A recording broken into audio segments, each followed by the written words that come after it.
Astro glitz நேயர் பெருமக்களுக்கும் நிர்வாகத்திற்கும் பாதம் பணிந்து வணங்குகின்றேன். சனீஸ்வருடைய தண்டனிலிருந்து தப்பிக்க இதை செய்ய மறக்காதீர்கள். எதை செய்ய மறக்காதீர்கள்? இது ரொம்ப அற்புதமான பாயிண்ட். ஏன்னா வரக்கூடிய இந்த ஆண்டு 3 ராஜ கிரகங்கள், அந்த 3 ராஜ கிரகங்களில் நமக்கு வெற்றியை கொடுக்கக்கூடியது, நமது வாழ்வை எதிர்நோக்கி இருக்கக்கூடியது, நமது வாழ்வை திறம்பட நடத்தக்கூடியது என்று ஒரு 3-4 பிரிவாக நம்ம பிரிக்கிறோம். அப்படி பிரிக்கும்போது நிச்சயமாக நம்ம எதை செய்யக்கூடாது, எதை செய்யணும் அப்படிங்கிற கணக்கை விட இதை செய்ய மறக்காதீங்க, இதை செஞ்சு ஆகணும் அப்படின்னா கண்டிப்பாக முதலாவதாக நம்ம தெரிஞ்சுக்கணும்னு மேசராசிக்கு நீங்கள் எதிர்பார்த்துட்ருப்பீங்க.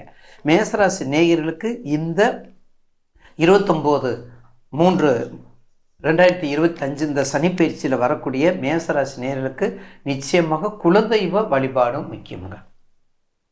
குலதெய்வ வழிபாடும் முக்கியம். உங்களுக்கு ரொம்ப ரொம்ப குலதெய்வ வழிபாடும் முக்கியம். ஏன்னா காலபுருஷனுக்கு முதல், 2வது தமிழ் கடவுள்னு நம்ம சொல்கிறோம் பார்த்தீங்களா. முருகப்பெருமானை எம்பெருமானை நம்ம பண்ணுறோம், முருகப்பெருமானை நம்ம கும்பிட்றோம். நிச்சயமாக அந்த முருகப்பெருமானுக்கு குலதெய்வமாக இருக்கக்கூடியவங்க நிறைய பேர் இருக்காங்க, எல்லா நாட்டிலையும் இருக்காங்க, எல்லா தேசத்திலும் இருக்காங்க. அப்படிப்பட்ட முருகப்பெருமான அவருடைய சண்முக அர்ச்சனை, அவருடைய சண்முக கவசம், அவருடைய கண்டிப்பாக சண்முக கவசம், சண்முக அர்ச்சனையை 12 ராசிக்காரங்களும் மறக்காதீங்க. அதோட இப்போ வேல் விருத்தம்ங்கிறது ஒரு ட்ரெண்ட் மாதிரி ஆயிடுச்சுன்னு நினைக்கிறேன். வேல் விருத்தமும் நீங்கள் பண்ணுங்கள், அதுவும் மனப்பூர்வமான ஆசீர்வாதம் தான், அதை பற்றி ஒன்றும் இல்லை. இருந்தாலும் அந்த சண்முக கவசமும் அந்த சண்முக அர்ச்சனையும் இருக்கக்கூடிய அதனுடைய அருள் அவருக்கே உரித்தானது. அவருடைய திருவடிக்கு சமர்ப்பணம் செய்யணும். அப்போ கண்டிப்பாக நீங்கள் செய்ய வேண்டிய இந்த 3 மாதத்தில் முன்னேறிக்குங்க. இந்த 3 மாதத்தில் முயற்சி பண்ணுங்கள். இந்த 3 மாதத்தில் திறம்பட நடந்து கொள்ளுங்க. ஏன்னா ஜனவரி, பிப்ரவரி, மார்ச், ஏப்ரல் கூட வச்சுக்கோங்க.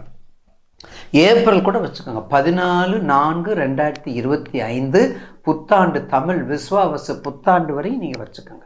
மிக சிறப்பாக இருக்கக்கூடிய நாட்கள் உங்களுக்கு மேசராசி நேயர்களுக்கு. அப்போ என்ன தசாபுத்தி வந்தாலும் அந்த கோச்சாரத்தில் உங்களுக்கு மிக நல்லதாக கொடுக்கக்கூடிய ஆண்டு. கோச்சார பலன் உங்களுக்கு நல்ல வெற்றியை கொடுக்கக்கூடியது, முயற்சியை திருவினையாக்கக்கூடியது என்று தான் சொல்ல வேண்டும். எனவே நீங்கள் மேசராசி நேயர்களுக்கு முருகப்பெருமான் வழிபாடை நல்லா பண்ணுங்க, சண்முக அர்ச்சனை பண்ணுங்க. எங்கே இருந்தாலும் ஒரு முறை சிக்கல் எண்கண் எட்டுக்குடி. இந்த 3 தெய்வமும், இந்த 3 முருகப்பெருமானும், இந்த 3 சண்முக பெருமானும் அந்த ஒரே சபதி, முருகனார் என்ற ஒரே சபதியால் நிர்மாணம் செய்யப்பட்டது தான் முருகப்பெருமான். அதனால தான் உங்களுக்கு சிக்கல் எண்கண் எட்டுக்குடி இந்த 3 திருத்தலத்து மிகவும் மகத்துவமான திருத்தலம். இந்த 3 கோயிலுக்கு போயிட்டு வாங்க. கண்டிப்பாக எல்லா வினைப்பயனும் தீர்ந்து கண்டிப்பாக உங்களுக்கு நல்ல பயன் கிடைக்கும். அதுக்கு அடுத்தது 14/4/2025 கொஞ்சம் கவனம். மறக்காதீங்க, மறந்து தடுமாறாதீங்க, நிலை தடுமாறாதீங்க. ஏன்னா 7.5 சனி. முதல் சுற்று வயசை பாருங்க, 2வது சுற்றுக்கு வயசை பாருங்க, 2 + 2 வயசை பாருங்க. இதெல்லாம் கணக்கீடு செய்துக்கிட்டு வாழ்க்கையை பக்குவப்படுத்தி கொள்ளுங்க. அப்போ தான் நீங்கள் அந்த 2.5 வருஷத்தை முடிக்க முடியும். 12 வயதுக்காரவங்களுக்கு முதல் சுற்றா வரும். 32 வயசுக்கு மேலே 2 சுற்றாக வரும். 45-60 வயசுக்கு மரணச்சனியாக வரும். இதெல்லாம் கணக்கீடு செய்து பார்த்து கொள்ளுங்கள். கண்டிப்பாக தொழிலை மட்டும் இப்போ நல்லா பண்ணிக்கோங்க. உங்கள் ரியல் எஸ்டேட் இருந்தாலும் சரி, எந்த தொழில் இருந்தாலும் நல்ல முறையில் பண்ணிக்கோங்க. உங்கள் ராசிக்கேற்றது ஹோட்டல், அட்மினிஸ்ட்ரேட்டிவ், நிர்வாகம், பொறியியல், போலீஸ் டிபார்ட்மெண்ட், காவல்துறை, அட்வொகேட்டு, எது வேணாலும் பண்ணிக்கோங்க. அட்வொகேட் கூட சேர்த்துக்கலாம், அட்வொகேட் நிர்வாகத்தோடு சேர்த்துக்கலாம், பதிவுத்துறையோடு சேர்த்துக்கலாம், ரிஜிஸ்டர் பண்ணிக்கோங்க.